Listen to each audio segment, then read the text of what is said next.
तो 4 दिन की जंग के बाद अब बड़ा सवाल पैदा होने लगा है कि क्या यूक्रेन पर हमला करके राष्ट्रपति पुतिन फंस गए। ब्रिटेन के अखबार ने दावा किया है कि पुतिन काफी गुस्से में है। पुतिन को यकीन था कि जंग आसान होगी और 3 से 4 दिन में यूक्रेन पर वो कब्जा कर लेंगे, कब्जा हो जाएगा, लेकिन पुतिन का अंदाजा गलत साबित हुआ। पुतिन का सपना अभी अधूरा है। ऐसे में सवाल उठता है कि क्या पुतिन यूक्रेन में फंस गए।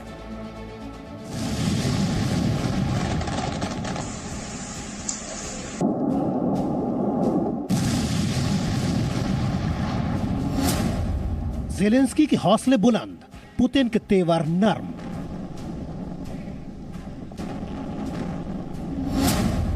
क्या यूक्रेन पर हमला कर फंस गए पुतिन? क्या खजाना खत्म, इसलिए पुतिन पस्त? यूक्रेन समेत पूरी दुनिया के बड़े बड़े एक्सपर्ट्स दावा कर रहे थे कि अगर रूस यूक्रेन पर हमला करता है तो 2 से 3 दिन के अंदर रूस यूक्रेन पर कब्जा कर लेगा।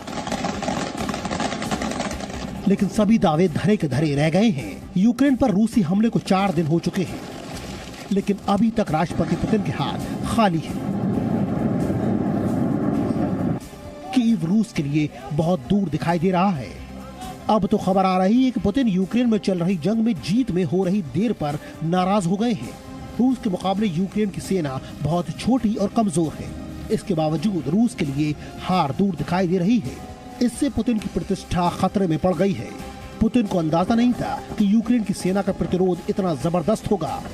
जंग में 4 दिन गुजरने के बाद अब यूक्रेन के राष्ट्रपति ज़ेलेंस्की सिर्फ अपने देश में ही नहीं पूरी दुनिया में हीरो बन गए हैं। यूक्रेन के रक्षा मंत्री ने भी ट्वीट कर रूस पर तंज कसा।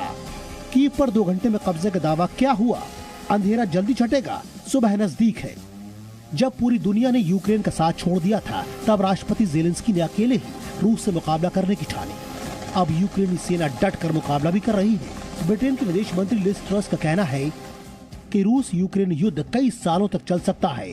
दुनिया को भयंकर हथियारों का सामना करने के लिए तैयार रहना होगा। The beginning of the end for Putin. Britain की मीडिया के मुताबिक अब हाल ये है कि व्लादिमीर पुतिन युद्ध को जल्द से जल्द खत्म करना चाहते हैं, लेकिन पुतिन को अंदाजा होने लगा है कि युद्ध लंबा चलेगा। ब्रिटेन के एक अखबार के लीक्स डॉक्यूमेंट्स के हवाले से दावा किया गया है। रूस के खुफिया विभाग ने आशंका जताई है कि इस युद्ध में 50,000 रूसी सैनिक मारे जा सकते हैं। इसके लिए रूस ने मेडिकल इमरजेंसी की तैयारी शुरू कर दी है। अखबार के मुताबिक मेडिकल फर्म को सप्लाई के लिए तैयार रहने को कहा गया है। हेल्थ वर्कर्स और मेडिकल स्पेशलिस्ट की लिस्ट तैयार करने को कहा गया है।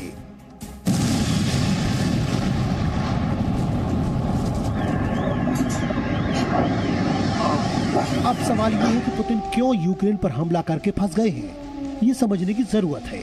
इसके आर्थिक और सैन्य दोनों ही कारण हैं।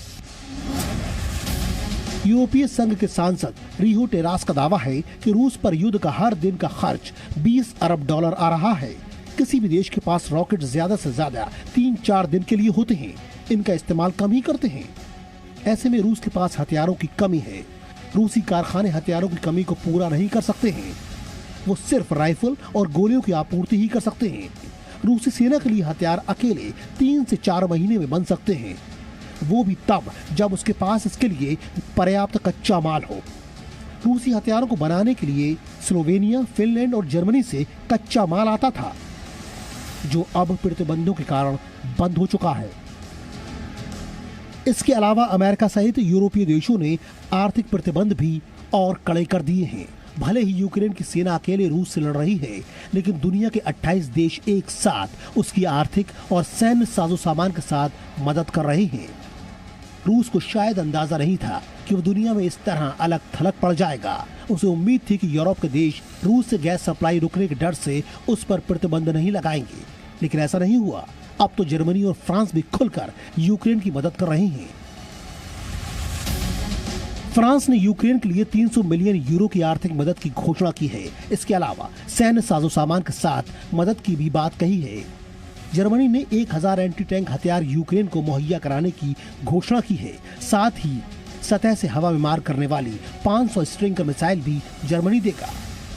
नीदरलैंड्स यूक्रेन को 200 एंटी एयरक्राफ्ट मिसाइल भेजेगा। साथ ही राइफल और रडार सिस्टम के साथ माइन डिटेक्शन रोबोट भी भेजेगा। बेल्जियम ने यूक्रेन की मदद के लिए अपने 300 सैनिकों को तैनात करने की बात कही है। साथ ही बड़ी संख्या में मशीन गन की सप्लाई भी बेल्जियम करने वाला है। चेक रिपब्लिक ने यूक्रेन को $85 लाख की लागत वाली राइफल और दूसरे हथियार देने की बात कही है। मशीन गन की भी भारी सप्लाई चेक रिपब्लिक करेगा। अमेरिका ने संकट के वक्त यूक्रेन को $350 मिलियन की मदद का ऐलान किया है।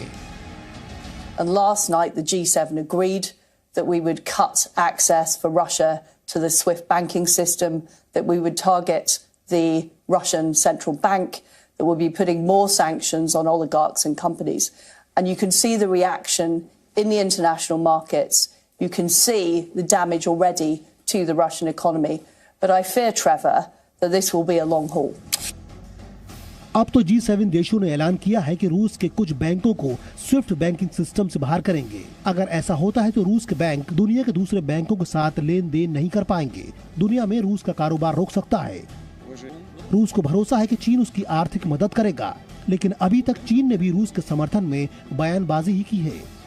दरअसल चीन के हाथ भी बंधे हुए हैं, क्योंकि चीन के आर्थिक हित भी यूरोप और अमेरिका के साथ हैं। अगर चीन रूस की खुलकर मदद करता है तो प्रतिबंधों की आंच उस पर भी पहुंच सकती है और चीन रूस की कीमत पर अपनी अर्थव्यवस्था बर्बाद नहीं करना चाहेगा। इन सभी वजहों से ऐसा लग रहा है कि पुतिन यूक्रेन पर हमला करके फंस गए हैं, इसलिए उन्होंने यूक्रेन को बातचीत के लिए बेलारूस बुलाया है। दोनों देशों का डेलीगेशन बेलारूस में मौजूद है। Bureau report, C media. Presenting B News app, available on Google Play and App Store. Download it now.